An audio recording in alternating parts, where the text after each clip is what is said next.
تو ہمیں قربانی میں یہ سبق ملتا ہے کہ ابراہیم علیہ السلام نے جیسے اللہ کے حکم کے آگے اعتراض نہیں کیا بیٹا کاٹنے پر، تو ہم گائے کاٹنے پر کیوں اعتراض کریں بھائی؟ تو جتنے بھی معیشت کے ماہرین ہیں، اکنامکس کے ماہرین ہیں، ہم ان کو کہہ سکتے ہیں کہ آپ کے اکنامکس کے اصول ایک جگہ، مگر یہ کائنات یہ کس کی ہے؟ یہ آپ کی نہیں ہے، یہ کس کی ہے بھائی؟ یہ اللہ کی ہے۔ جو بنانے والا ہے اس کو خوش کرنا پہلے ضروری ہے، کیونکہ وہی ہے جو اس کائنات میں ہمیں رزق دے رہا ہے، وہی ہے جو آسمان سے بارشیں برسا رہا ہے۔ یہ بھی تو ہو سکتا تھا نا ابراہیم علیہ السلام اگر نقل کفر نباشت بیٹے کو نہ کاٹتے تو اللہ ویسے بھی تو بیٹے کو موت دے سکتا تھا، اللہ کے ہاتھ میں تھا یا نہیں تھا؟ تو اللہ یہ کہہ سکتے ہیں کہ تم ان جانوروں کو نہیں کاٹو گے، میں ویسے بھی ان جانوروں کی نسل روک سکتا ہوں۔ یہ پیدا بھی تو اللہ نے کیے ہیں، کوئی بیماری لگا دے اللہ ان جانوروں میں، ان کی نسل روک دے تو ہم تھوڑی پیدا کر سکتے ہیں۔ اور ہمیں ایک سبق یہ ملتا ہے کہ جیسے ابراہیم نے اپنے بیٹے کو ذبح کرنے کے لیے لٹایا تو سب سے زیادہ برکت کس کی نسل میں ہوئی ہے؟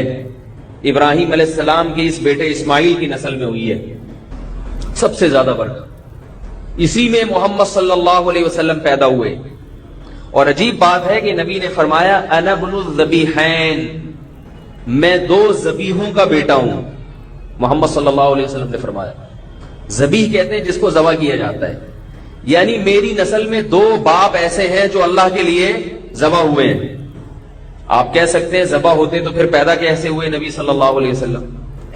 ہوا یہ کہ آپ صلی اللہ علیہ وسلم کے دادا عبد المطلب، انہوں نے نظر مانی تھی، منت مانی تھی کہ اللہ نے ابرہا کے لشکر سے اگر بیت اللہ کو بچا لیا تو میں اپنے بیٹے عبداللہ کو ذبح کروں گا اللہ کی راہ میں۔ اور آپ کے بیٹے عبداللہ کس کے والد تھے؟ محمد صلی اللہ علیہ وسلم۔ اللہ نے بچا لیا بیت اللہ، اب بیٹے کو ذبح کرنے کا وقت آیا، لوگ جمع ہوئے، لوگوں نے کہا یہ تو بڑا مسئلہ ہوگا۔ تو پھر مشورہ یہ ہوا، عربوں میں نا کچھ خصوصیات تھی بہت اچھی، کافر ہونے کے باوجود دو نمبری نہیں تھی۔ اللہ نے قریش میں نبی کو بھیجا ہے، حالانکہ وہ بڑے سخت ظالم لوگ تھے، مگر اس کے باوجود اللہ نے امامت کے لیے قریش کا انتخاب کیوں کیا؟ ان میں دو نمبریاں نہیں تھی، زبان کی پاسداری تھی۔ جبکہ جو منافقین تھے مدینہ میں یہودی، وہ اہل کتاب تھے مگر ان میں دو نمبریاں تھیں، وہ اسلام کے زیادہ قریب تھے مگر پھر بھی اللہ نے ان میں پیغمبر نہیں بھیجا۔ دو نمبر قوم جو ہے نا، دو نمبر، زبان دے کے مکر جائے، وعدہ کر کے بات بدل دے۔ آپ آج پیسوں کا لین دین کسی سے کر کے دیکھیں، جب پیسے لینے کا وقت آئے گا ایسے حدیثیں سنائے گا آپ کو، درود شریف بھی پڑھے گا اور سہ روزے کے سرٹیفکیٹ بھی دکھائے گا آپ کو۔ جب پیسے دینے کا وقت آئے گا تو پھر دیکھیں اس کی۔ عرب دو نمبر نہیں تھے، عبد المطلب مشرک تھے مگر منت کو پورا کرنا انہوں نے ضروری سمجھا۔ اب مشورہ یہ ہوا تو لوگوں نے کہا کہ ایک انسان کی دیت 100 اونٹ ہے۔ ایک انسان کی دیت کتنی ہے؟ خون ہو جائے نا تو اس کا بدلہ 100 اونٹ، تو اپنے بیٹے کو ذبح کرنے کے بجائے اس کے بدلے میں 100 اونٹ قربان کر دو۔ یہ 100 اونٹ اس زمانے میں معمولی چیز نہیں تھی، اونٹ مہنگی ترین چیز سمجھی جاتی تھی۔ تو عبد المطلب نے عبداللہ کے بدلے میں 100 اونٹ اللہ کی راہ میں نہر کیے ہیں کہ میں اللہ کو بیٹا نہیں دے رہا مگر بیٹے کا بدلہ دے رہا ہوں، قیمت دے رہا ہوں۔ تو نبی صلی اللہ علیہ وسلم کے والدین میں ایک اسماعیل اور ایک عبداللہ، یہ دو ایسے ہیں جو اللہ کے لیے ذبح ہونے کے لیے، ایک تو ذبح ہونے کے لیے لیٹ گئے تھے اور ایک ذبح ہونے کی منت تھی مگر اس کا عوض دے دیا گیا۔ تو آپ صلی اللہ علیہ وسلم نے فرمایا میرے باپ دادا میں دو ایسے گزرے ہیں جو اللہ کے لیے گویا ذبح ہو چکے ہیں۔ اس سے بھی پتہ چلتا ہے کہ باپ دادا میں قربانی ہو تو اس کا بھی بدلہ اولاد کو، بولو بھائی، ملتا ہے۔ دو قربانیاں تھی نا اوپر، تو اس لیے اللہ تعالیٰ نے اس خاندان کو کیا دیا؟ محمد صلی اللہ علیہ وسلم۔ یہ بلڈ میں یہ چیز آتی ہے، تو کہاں سے کہاں بات چلی گئی۔ تو جو یہ کہتے ہیں کہ اکنامکس کے ماہرین کے قربانی میں یہ ہے، اب آپ دیکھیں میڈیا خبریں اڑا رہا ہے کہ وہ کون سا وائرس پھیلا ہوا ہے، کانگو وائرس۔ پورے سال جانور قصائی کے پاس جاتے ہیں، اس میں کوئی وائرس نہیں ہوتا، اور اس طرح کی بھی خبریں میڈیا پہ اچھالی جا رہی ہیں. وہ کوئی غریب دکھا, مجھے لوگ بتاتے ہیں, میں نہیں دیکھتا, وہ بتاتے ہیں غریب ہے, اس کے گھر میں چولہا نہیں جل رہا, کوئی بیوہ عورت ہے, ہائے ہائے, ایک صاحب محلے میں 10 لاکھ کا بیل لے کر آ رہے ہیں, تو بتایا جا رہا ہے یہ 5 لاکھ اس کو دے دیتے تو کتنا اچھا ہوتا. تو میں نہیں کہہ رہا 20 لاکھ کا بیل ذبح کریں, آپ کر لیں 5 لاکھ کے زیادہ کر لیں تاکہ گوشت زیادہ ملے آپ کو. لیکن یہ جو مقصد ہے, اس کا مقصد کیا ہے؟ قربانی کے فلسفے کو غلط ثابت کرنا. ہم جانور ذبح کر کے ابراہیم علیہ السلام کی سنت کو زندہ کرتے ہیں, اور ہم یہ بتا دیتے ہیں کہ ہم صرف اللہ کے حکم کو دیکھتے ہیں. ماہرین کی مہارت اور ان کی جو فلسفیانہ موشگافیاں ہیں ان سے ہم متاثر نہیں ہوئی. اور جیسے اسماعیل کو ذبح کرنے کے لیے لٹایا, حضرت ابراہیم کا خیال یہ تھا کہ میرے اس بیٹے کی نسل ہمیشہ کے لیے ختم ہو جائے گی, مگر اللہ نے ابراہیم علیہ السلام کے اسی بیٹے میں سب سے زیادہ برکت رکھی. تو ہم بھی جانور کو جب کاٹتے ہیں تو اعداد و شمار کے جو ماہرین ہیں, اگر آپ کیلکولیشن کریں تو لگتا یہ ہے کہ یہ نسل بھی ختم ہو جائے گی. گائے ایک بچہ دیتی ہے سال میں, اور بکری زیادہ زیادہ 2 سے 3 بچے دے دیتی ہے, مگر اتنا کٹتا ہے نسل ختم ہونے کا نام نہیں لے. آپ ابھی بھی سوراب کوٹ کی منڈی چلے جائیں, میں تو کل ہو کر آیا ہوں, تیرتا ہوا آیا تھا, بارشیں جس حساب سے ہو رہی ہیں, تیرتا ہوا آیا, تیرتے ہوئے گئے ہیں اور تیرتے ہوئے آئے. رش لوگوں کا, لوگ پھر بھی کاٹ رہے ہیں جانور. تو یہ تو ہے کہ اللہ نے ابراہیم علیہ السلام, اور یہ کتنی بڑی ابراہیم علیہ السلام کی قربانی تھی کہ اس کے بدلے میں ہمیں بھی ایک منفرد نوعیت کی عبادت کا موقع مل گیا. یہ عبادت کی ایک ایسی قسم ہے جو دنیا کے کسی دوسرے مذہب میں نہیں پائی جاتی. پائی جاتی تھی, یہودیوں میں بھی قربانی تھی, جانور قربان کرنا, عیسائیوں میں بھی تھی, مگر ان کے جو عقل پرست لوگ ہیں نا, جیسے ہمارے بھی آج کل ایک مارکیٹ میں آ رہے ہیں, سمجھتے ہوں گے کون ہے وہ, تو ان کے جو عقل پرست لوگ ہیں انہوں نے عقلی لاجک بیان کر کے اس قربانی کے حکم میں تحریف کر دی. عیسائیوں کو بھی حکم تھا جانور ذبح کرنے کا, یہودیوں کو بھی حکم تھا, انہوں نے اسی قسم کے فلسفے پیش کر کے قربانی کا سارا فلسفہ ہی ختم کر دیا. اب ان کے یہاں نہیں ہے, اس لیے وہ ہم پہ حیران ہوتے ہیں کیا کر رہے ہیں بھائی. تو ہم ان سے کہہ رہے ہیں تو وہ حکم ہے جو تورات اور انجیل میں لکھا ہوا ہے, تمہارے لیے, تمہارے انبیاء نے بھی قربانیاں کی ہیں. اور یہ حقیقت ہے کہ اس سے معیشت بھی ختم نہیں ہو رہی, بلکہ معیشت اور بہتر ہو رہی ہے. جو خطرات ہیں نا وہ کیلکولیٹر کی حد تک ہیں, وہ آپ جب جمع تفریق کریں, جو عملی طور پر جو نظر آ رہا ہے, لاکھوں غریبوں کا چولہا جلتا ہے اس سے.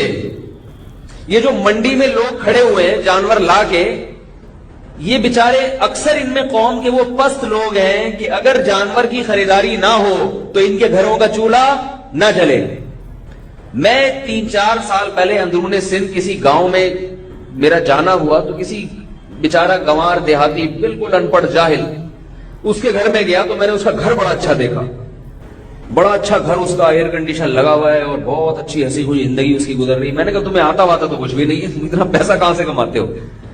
وہ کہنے لگا میں سعودی عرب میں جاب کرتا تھا, وہاں سے جاب چھوڑ کر آیا ہوں میں نے کہا کیوں چھوڑی اتنی اچھی جاب؟ کہہ رہے میں نے کیا کیا کہ 4 کٹے لے کے پالے اپنی زمین میں, کراچی میں منڈی میں لے جا کے بیچ دیے, تو اتنا پروفٹ ہوا کہ میرا پورا سال اسی سے آرام سے گزر جاتے ہیں, میں گھر بیٹھ کے کھاتا ہوں. اور اس نے مجھے اپنے 4 کٹے مٹے دکھائے, 2-4 بکرے کھڑے ہوئے تھے, کچھ کٹے کھڑے ہوئے تھے, کٹے تھے پتہ نہیں بچیاں تھی کیا تھا, کیا بس میں یہی کرتا ہوں. تو ایسے لاکھوں لوگ ہیں جن کو اللہ تعالیٰ بقرعید کی برکت سے کاروبار دے رہے ہیں. قصائیوں کو دیکھ لو, جب بھی آپ کسی قصائی کے پاس سے گزرو وہ آپ کو سلام کرے گا, السلام علیکم, لیکن بقرعید کے دنوں میں وہ نہیں کرے گا, آپ کو کرنا پڑے گا اس کو سلام. بقرعید کے دنوں میں کبھی دیکھا کسی قصائی نے آپ کو سلام ہی نہیں کرتا, کہتے ایسا نہ ہو گائے لٹانے کا بولتے, کہ ٹائم نہیں ہے بھائی. بقرعید کے دنوں میں قصائی کو آپ سلام کریں گے, وہ وعلیکم السلام کے پیسے لے گا آپ سے, کہ بھائی ٹائم نہیں ہے, میں نے آپ کو سلام کا جواب دیا, 50 روپے جرمانہ بھرو. پکڑائی بھی نہیں آتے, کتنا کماتے ہیں, کتنا کماتے ہیں. یہ تو وہ ہے, یہ تو میں نے بہت تھوڑا, چارے والوں کو کتنی کمائی ہوتی ہے, یہ تو وہ تھوڑا ہے جو کما رہے ہیں. فری میں کتنا لوگوں کو گوشت ایک ایسی چیز ہے جو مہنگی ترین خوراک ہے. کتنے غریبوں کو جن کو پورے سال گوشت کھانے کو نہیں ملتا, بقرعید کے دنوں میں اتنا گوشت ان کو وہ کھاتے بھی ہیں, کئی کئی مہینوں کا اپنے فریج میں اسٹور بھی کر لیتے ہیں. قرآن مجید نے صدقات و خیرات کا جو فلسفہ بیان کیا ہے, کئی لا یکون دولتن بین الاغنیاء منکم, اللہ کہتے ہیں زکات, مال غنیمت اور صدقات و خیرات کا میں حکم اس لیے دیتا ہوں کہ دولت چند ہاتھوں میں مرکوز ہو کے نہ رہ جائے. تمہارا پیسہ بہہ کے کہاں جانا چاہیے؟ نچلے طبقے میں. قربانی میں یہ پیسہ جتنا اوپر کے طبقے سے بہہ کے نیچے کے طبقے میں جاتا ہے, اتنا شاید کسی اور عبادت میں نہ جاتا ہو. مالدار لوگ قربانی کرتے ہیں, 10-10 لاکھ بھی اگر کر لیں, 9,000 15,000 20,000 حصے کے, اور 10-10 20-20 لاکھ تک بھی لوگ جاتے ہیں. تو یہ دولت مندوں کی جیبوں سے نکل کے یہ پیسہ کس کی جیب میں جاتا ہے؟ غریبوں کی. یہ اتنا گوشت ہم کھا نہیں سکتے. نہ چاہتے ہوئے بھی لوگ صدقہ کرتے ہیں قربانی کا گوشت. 1/3 تو ویسے ہی حکم میں بہتر ہے کہ صدقہ کر دیا جائے, لیکن کیا ہے کہ لوگ اس سے بھی زیادہ کرتے ہیں. تو اگر یہ بقرعید کا فلسفہ ختم ہو جائے تو غریب آدمی کے لیے گوشت کا حصول آسان نہیں ہوگا, مشکل ہو جائے گا. تو یہ تو میں نے تھوڑی سی روشنی اس پہ ڈالی ہے قربانی پر. اب میں ایک اور حکمت قربانی کے حکم کی بیان کرتا ہوں. ایک بات یاد رکھیں, شریعت جب ہمیں کسی بات کا حکم دیتی ہے تو اس ایک حکم میں کئی مصلحتیں چھپی ہوتی ہیں جس کا عقل پرستوں کو علم نہیں ہوتا. عقل پرستوں کہتے ہیں یہ کیا ہے, لیکن اگر آپ اس کی گہرائی میں جائیں گے تو آپ کو ایک حکم میں کئی حکمتیں نظر آئیں گی. قربانی میں ہمیں جانور کاٹنے کا حکم کیوں دیا گیا, صدقات و خیرات کا حکم کیوں نہیں دیا؟ یہ بات یاد رکھو, جانور کاٹنا صرف بقرعید میں اور عقیقے میں اور مینا میں جو دم واجب ہوتا ہے اس میں عبادت ہے. اس کے علاوہ جانور کاٹنا عبادت نہیں ہے. یہ جو صدقے کے بکرے پورے سال چلتے ہیں یہ بدعت ہے, اس کو ختم کریں. اس پہ کوئی ثواب نہیں ہے, گناہ ہے الٹا. اسلام میں صدقے کے بکرے کا کوئی تصور, بولو بھائی, نہیں ہے. کہیں بھی نہیں ملتا کسی صحابی نے بکرا کاٹا ہو صدقے میں. صدقے کا جو فلسفہ ہے وہ غریب کی حاجت پوری کرنا ہے. وہ حاجت پیسوں سے پوری ہوتی ہے, بکرے سے نہیں ہوتی. اب 20,000 کا ایک بکرا آپ غریب کو لے کے دیں, وہ کہے گا بکرے کے بجائے مجھے 20,000 کیش دے دیتے, لیکن آپ بکرا ہی کاٹ کے دے رہے ہو. اس کا مطلب ہے آپ کا یہ نظریہ ہے کہ بکرا کٹنے سے بلائیں دور ہوتی ہیں. یہ نظریہ غلط ہے. اگر آپ یہ کہتے ہیں کہ وہ پیسے کھا جائے گا تو بھائی راشن ڈلوا دو اس کے گھر میں. بعض غریب 2 نمبر بھی ہوتے ہیں, وہ 20,000 دو گے وہ گٹکے میں لگا دے گا, ہاں وہ راشن 20 بچوں کو پھر بھوکا مارے گا. تو اس کا طریقہ یہ 20,000 کا اس کے گھر میں کیا ڈلوا دو, راشن. تو یہ بکرے نہ کاٹا کریں. بکرا کاٹنا صرف بقرعید میں, عقیقے میں اور مینا میں جو دم لازم ہوتا ہے یا شکرانے کا جو دم ہوتا ہے حج تمتع میں, حج قران میں, اس کے علاوہ جانور کاٹنا عبادت نہیں ہے. گوشت کھانا ہے تو ٹھیک ہے, ورنہ نہیں ہے یہ عبادت. لوگ بکرے کا تبھی سیلانی کے بکرے دیکھیں آپ, وہ اتنے سے وہ پنجروں میں بکرے بند کیے ہوئے انہوں نے. یہ ظلم ہے بھائی, یہ نسل کشی ہے. جب اللہ کے حکم کی خاطر آپ جانور کاٹیں گے تو برکت ہوگی, اللہ کے حکم سے ہٹ کے کاٹیں گے تو برکت نہیں ہوگی, برکت ختم ہوگی. یہ جو بکرے کا گوشت اتنا مہنگا ہو رہا ہے اس کی بہت بڑی وجہ صدقے کے بکرے ہیں. صدقے کے نام پہ لوگ پورے سال بکرے کاٹتے رہتے ہیں اور بکرے کی قیمت بڑھتی رہتی ہے. اگر یہ صدقے کے نام پہ بکرا کٹنا بند ہو جائے تو پھر آپ دیکھیں بکرے کی قیمتیں صحیح آ جائیں گی, مناسب ریٹ پہ آ جائیں گی. تو چھوڑ دے بکرے وغیرہ کاٹنا. اور یہ بکرے بھی بیچارے ایسے, ان بکروں کو صدقہ کرنے کا دل چاہتا ہے ان کے اوپر. میں نے تو کئی دفعہ لوگوں کو یار 5 روپے کا لوسن میری طرف سے اس بکرے کو کھلا دو. سیلانی کے بکرے اتنے سے رکھے ہوئے, پیسے خرچ کیا کریں, غریب کو پیسے دیا کریں, بکرے نہ دیا کریں. بکرے آج کل مالداروں کو نہیں مل رہے, اتنا ریٹ آپ غریب کو بکرا کھلا رہے ہیں. اور اگر جانور ہی گوشت کھلانا ہے تو پھر گائے دیں. مدرسوں میں لوگ بکرے دے رہے ہیں. او بھائی مدرسے میں 20,000 کا بکرا تم دے رہے ہو, اگر 20,000 کی گائے دے دیتے, وہ مدرسے کے طلبہ 2 مہینے کھاتے بیٹھ گئے, بکرا 2 دن میں ختم ہو جاتا ہے. تو اس سے پتا چلتا ہے کہ لوگوں کی نظر میں یہ کہ جانور کٹے گا تو, اور 20,000 کا راشن ڈال دیتے وہ اور زیادہ اچھا تھا. تو خیر میں یہ عرض کر رہا تھا کہ شریعت ایک حکم دیتی ہے تو اس میں کئی حکمتیں چھپی ہوئی ہوتی ہیں. یہ جو ہمیں 4 قسم کے جانور کاٹنے کا حکم ہے, دیکھو عقیقے میں بھی جانور کٹے گا, اور جانور بھی گائے ہو, اونٹ ہو, بکرا ہو یا دمبا ہو, بھینس بھی گائے میں داخل ہے, اس کے علاوہ جانور عقیقے میں قبول نہیں ہے. کیا خیال ہے؟ بقرعید میں بھی یہ 4 جانوروں میں سے کوئی کٹے گا. مرغی کاٹیں گے تو 100 مرغیاں کاٹ دیں قربانی, بولو نا بھائی. مینا میں بھی کیا ان 4 میں سے کوئی جانور کاٹنا پڑے گا. کیا خیال ہے؟ ایک اور عبادت ہے شریعت میں کھانا پینا عبادت نہیں ہے, یہ ذہن میں رکھو. صرف 4 مواقع ہیں جہاں کھانا پینا شریعت نے عبادت رکھا ہے. ایک بقرعید میں, اس میں گوشت کھانا عبادت ہے باقاعدہ. نبی صلی اللہ علیہ وسلم جو ہے نا دعوت نہیں کرتے تھے لوگوں کی, صرف ولیمے پہ دعوت کی ہے آپ صلی اللہ علیہ وسلم نے. ولیمہ یہ بھی عبادت ہے. یعنی اسلام میں 4 قسم کے کھانے ہیں کہ جن میں کھانا باقاعدہ عبادت ہے. ورنہ اسلام میں روزہ عبادت ہے, کھانا عبادت, بول لو بھائی یار. اور کھانا بھی ہے تو بہت تھوڑا کھانا ہے اسلام میں, یہی ہے اسلام کی بات کر رہا ہوں. باقی ہم لوگ کا کیا حساب کتاب ہے وہ آپ کو سب کو پتا ہے. نبی صلی اللہ علیہ وسلم نے فرمایا بدترین برتن جو بھرا جائے وہ میدا ہے انسان کا. یعنی کوئی بھرا ہوا برتن آپ صلی اللہ علیہ وسلم کو اتنا ناپسند نہیں تھا جتنا کسی کا بھرا ہوا پیٹ. بہت سخت وعید ہے اس پر پیٹ بھر کے ٹھوسنے پر. تو کھانا پینا اسلام میں پسندیدہ کام, کھلانا پسندیدہ کام ہے, کھانا پینا پسندیدہ کام نہیں. اب کھا رہے ہیں, حضرت جی کی یاد میں کھا رہے ہیں, اور عید میلاد النبی پہ کھا رہے ہیں, اور اللہ کی محبت میں بھی کھا رہے ہیں, نبی کی محبت میں. تو نبی کی محبت میں وہ کام کرو جو نبی نے کیا. نبی نے کھا کے تھوڑی محبت کا اظہار کیا, نبی تو روزہ رکھ کے اظہار کیا ہے نا. تو نبی کی محبت میں روزہ رکھو. کیا خیال ہے؟ کم کھاؤ. تو یہ بہت اہم بات کرنے چلا ہوں, اللہ کرے سمجھ میں آ جائے. تو اسلام میں 4 قسم کے کھانے ایسے جن میں باقاعدہ کھانا عبادت ہے, اور کھلانا بھی اور کھانا بھی ایسے موقع. ان میں ایک ہے بقرعید.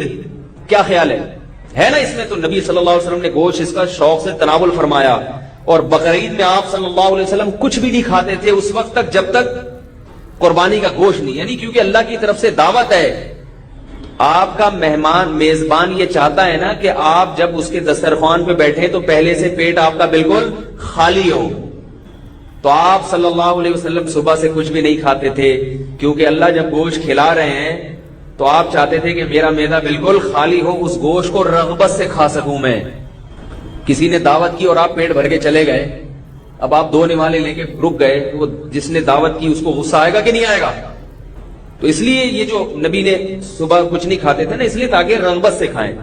لیکن یہ اس وقت ہے جب قربانی وقت پہ تیار ہو جائے. آج کل 6-7 کی بچ جاتے ہیں تو کھا لیا کریں, ٹھیک, کیونکہ ایک جانور قربان کرنے کا حکم ہے, خود قربان ہونے کا حکم نہیں ہے.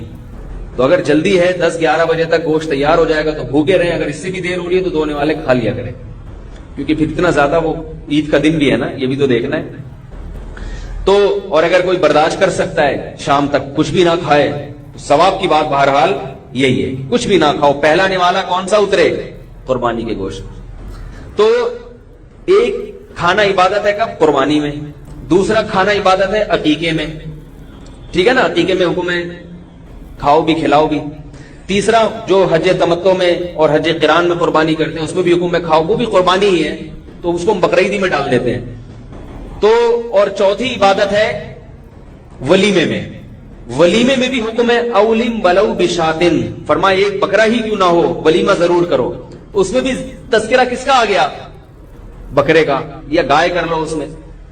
تو 4 قسم کے کھانے اسلام میں, ان میں قدر مشترک کیا ہے؟ سب میں گائے, بکرا, اونٹ, دمبا. نہیں یاری بات. یہ بھی تو اسلام کہہ سکتا تھا کہ تمہارے یہاں بچہ پیدا ہوا ہے تو بریانی کی 4 دیگیں پکا لو, چکن بریانی کی, کہہ سکتا تھا نا اسلام. یہ دال چاول کھلا دو لوگوں کو. کیا خیال ہے؟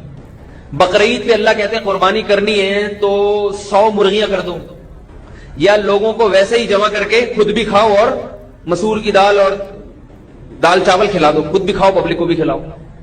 ہر جگہ ذکر آ رہا ہے اونٹ, گائے, بکرا, دمبا, اس کے علاوہ نہیں. اس سے پتہ چلتا ہے کہ یہ 4 جانوروں کا گوشت ایسا ہے کہ شریعت چاہتی ہے کہ مسلمان کھائیں. دنیا کی بہت ساری قومیں گوشت نہیں کھاتی, بہت ساری قومیں بڑا گوشت یعنی چکن اور مچھلی تو کھا لیں گی, یہ بڑے جانوروں کا گوشت نہیں کھاتی. اسلام میں ان جانوروں کا گوشت کھانا مذہب کا حصہ ہے. آپ مذہب کی بہت سارے احکامات کو فالو کر ہی نہیں سکتے جب تک آپ اونٹ کا گوشت، گائے کا گوشت، بکرے کا گوشت اور دمبا کا گوشت نہیں کھاؤ گے. بتاؤ جو بکرے کا گوشت نہیں کھاتا وہ بقرعید منا سکتا ہے؟ بہت سے کہیں نہیں بکرا نہیں کھانا، ایکچولی کے بعد کچھ بھی لگا دیں آپ، ٹھیک ہے نا، ہم نہیں کھا سکتے. وجہ کیا ہے؟ اسلام کیا چاہتا ہے؟ مسلمان کیا کھائے؟ گوشت کھائے. نہیں یاری بات. اسلام کیا چاہتا ہے؟ مسلمان ہندو کی طرح سبزیوں پہ گزارا نہ کرے ورنہ پریڈ کرتے ہوئے گر جائے گا. جیسے کہ واگا بارڈر پہ ہندو فوجی جب پریڈ کرتے ہیں اور وہ پاؤں کی ٹاپ زمین پہ مارتے ہیں، یوٹیوب پہ دیکھ لو، کئی فوجی گر چکے ہیں. پاکستانی فوجی الحمدللہ نہیں گرتے. فرق کیا ہے؟ میں واگا بارڈر گیا تھا ابھی پچھلے ہفتے، میں نے وہاں پاکستانی فوجی دیکھے اتنے لمبے لمبے، ایک کے ساتھ تو سیلفی بھی میں بناتا نہیں سیلفی، لیکن میں نے کہا یار اس کے ساتھ بناؤں گا. میں اتنا لمبا آدمی میں نے زندگی میں دیکھا نہیں. اور اس نے بتایا کہ اس سے بھی بڑا ایک لمبا ہے، وہ کہیں گیا ہوا تھا ورنہ ہم اس کو پکڑ کے لا رہے تھے. سارے قوم کے لمبے لمبے اس کے گھٹنے تک آ رہے تھے. ان کے فوجی اتنے، واگا بارڈر پہ دیکھو، ان کے اتنے ہندو اتنے لمبے نہیں ہوتے، ہو نہیں سکتے بھائی. دال چاول کھانے والا اتنا قد اور اس کی پاؤں کی ٹاپ میں اتنا دم نہیں ہوتا جو کھیرے ککڑیاں کھاتا ہے. اس دم کے لیے ضروری ہے گوشت، چکن کا نہیں. چکن کا گوشت کو تو شریعت گوشت ہی نہیں مانتی ہے گوشت وہ بھی. لیکن اللہ نے ہمیں کیا کہا؟ ولیمہ بھی کرنا ہے تو دمبا کٹے گا، اونٹ کٹے گا، گائے کٹے گی یا بکرا کٹے گا. چکن ولیمہ اسلام میں نہیں ہے. آپ کر لیں، جائز ہے. اسلام میں چکن کا ولیمہ بولو بھائی نہیں. جائز وہ بھی ہے، ولیمے کی سنت ادا ہو جائے گی، مگر سنت پوری کب ہوگی؟ کیونکہ حدیث میں کیا آتا ہے؟ وَلَوْ بِشَاةٍ، بکرا کاٹو، گائے کاٹو، مطلب وہ جنس تو ایک ہی ہے نا. بچہ پیدا ہوا، لڑکا ہے تو 2 بکرے یا گائے کے 2 حصے، لڑکی ہے تو گائے کا 1 حصہ، اونٹ کا 1 حصہ، یا 1 بکرا یا 1 دمبا. 100 مرغیاں کر لو گے، عقیقہ قبول. آپ لوگ بول گائے کھاتے تو یہ نہ ہوتا حال آپ کا، لگتا ہے مرغی کھاتے ہیں. گائے کھاؤ گے تو جان آئے گی جسم میں، بات کرو گے. عقیقے میں ہے 100 مرغیاں کاٹ لو تو یار بھائی 100 کاٹ لو، پورا جو ہے نا پولٹری فارم کاٹ دو، عقیقہ نہیں ہوگا. وہ ٹھیک ہے ایک اللہ کی طرف سے اظہار تشکر ہو جائے گا، شکرانہ ہو جائے گا، لیکن عقیقہ نہیں ہوگا.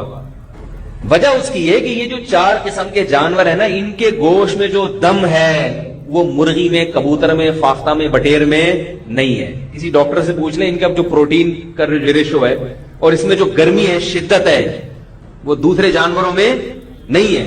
لحم کہتے ہیں التحام عربی کہتے ہیں شدت، جسے کھا کے طبیعت ایک دم بھناٹ ہو جائے، دماغ جو ہے نا آدمی کا میٹر گھوم گیا، کہتے ہیں میٹر گھوم گیا میرا. چکن کھا کے میٹر نہیں گھومتا، گائے کھا کے بولو بھائی میٹر گھوم جاتا ہے. گائے کھا کے، مچھلی کھا کے، مچھلی میں ٹھیک ہے وٹامنز بہت ہوتے ہیں، مگر مچھلی کھانے والوں کے مکے میں وہ طاقت نہیں ہوتی جو گائے کھانے والوں کا. ایک صاحب مجھے کہنے لگے دیکھو بنگلہ دیشی لوگ اتنی مچھلی کھاتے ہیں، کتنے صحت مند ہوتے ہیں. میں نے کہا افغانی مچھلی نہیں کھاتے، دمبا کھاتے ہیں. بنگلہ دیش کو اور افغانستان کو ساتھ کھڑا کر کے دیکھو، 2 منٹ میں مچھلی اور دمبے کا فرق سامنے آ جائے گا. ٹھیک ہے وہ بنگالی لوگوں کی صحتیں اچھی اس حوالے سے ہوتی ہیں، آنکھیں ان کی تیز ہوتی ہیں، بال کالے ہوتے ہیں، عمر مچھلی کھانے میں یہ سارے فائدے ہیں. مچھلی کھانے والے کی عمر بھی لمبی ہوتی ہے، گائے کھانے والے کی عمر کم ہوتی ہے، مگر وہ تھوڑی عمر میں وہ کچھ کر کے چلا جاتا ہے جو مچھلی کھانے والا 200 سال میں. ٹیپو سلطان نے کہا تھا شیر کی 1 دن کی زندگی گیدڑ کی 100 سال کی. میں خدا نخواستہ بنگلہ دیشی لوگوں کا مذاق نہیں اڑا رہا، بنگلہ دیش کے لوگ اسلام کے لیے ان کی بہت زیادہ قربانیاں ہیں، اور میں نے دیکھا ہے تبلیغ میں اور ہر میدان میں آگے ہوتے ہیں، اس لیے کہ مچھلی کے علاوہ بھی چیزیں کھاتے ہیں، اور مچھلی کے علاوہ بھی بہت ساری چیزیں جو انسان کو بہادر بنانے میں، ورنہ گوشت تو انگریز بھی کھاتے ہیں، تو صرف اتنا نہیں، اس کے علاوہ چیزیں بھی ہیں. لیکن بہرحال گوشت میں اثر اللہ نے رکھا ہے. کیا اثر ہے؟ اسے کھا کے آپ کے اندر جو طاقت اور قوت پیدا ہوتی ہے وہ طاقت دوسری قسم کا گوشت کھانے سے بولو بھائی نہیں پیدا. جتنے بھی درندے ہیں